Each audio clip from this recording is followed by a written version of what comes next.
هغه طلبا چې هغه روجي نیولې دي د پاره او د دې لپاره دعاګانې کړي هغه عوام هغه زنانه چې هغه روجي نیولې دي اعتماد کامیابی د پاره دعا وکړي چې الله غي ډېر اجر ورکړي.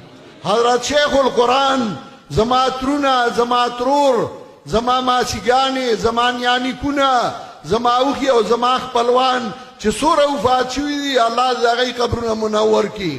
زما اصغر چې هغه زما سره ډېره مرسته او ملګرتیا کړې وه او ما ته صحیح لارې به ښودلې الله د هغه قبر منور کړي. یمان الله د هغه جان ښایسته کړي او الله دې موږ د هغې نعم البدل راکړي. الله دې دا ملک آباد لري په قرآن او په سنت باندې. دا مرکز دی الله همیشه دپاره آباد لري. زما خور زما خورئې او خوریان او نور بیماران دي او نور مسلمانان چې هغوی دعاګانې غوښتي د هغوی بیماران دي. دعا وکړئ چې الله ټول له شفای کامله ورکړي. الله د چا په زړه کې چې څه وایي او ضرورتونه یې ته په خپل فضل او احسان باندې پوره کړي. الله چا زمونږه ملګرتیا کړې ده موږ سره نصرت کړی موږ سره تعاون کړی. الله د هغوی کورونه د خیرونو نه ډک کړي. الله د هغوی کورونو کې ډېر خیرونه او برکتونه واچوي. دا ځمکې چې په دې باندې نن دا د توحید او سنت والا کې ناصل الله دا ځمکې د سرو په قیمت باندې کې او الله په دې کې ډېر برکتونه او خیرونه واچوي.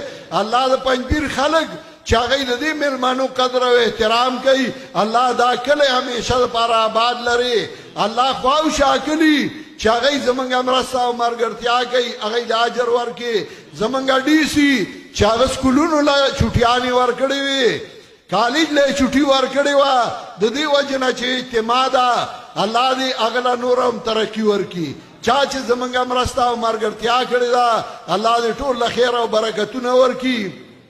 دا مرکز چې دا المدارس دی دا مرکز المدارس دی د دې سره بعضې ملګري تعاون او ملګرتیا کوي.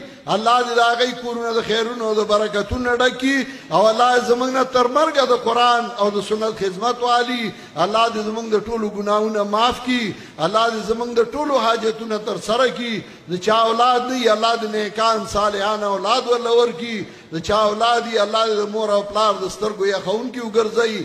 زما دا بچي چې هغوی باندې زه فخر کوم چې هغه خطبا دي هغه علما دي هغه مدرسین دي هغه قاریان دي هغوی کار کوي او نور ملګري چې هغوی خدمت کوي.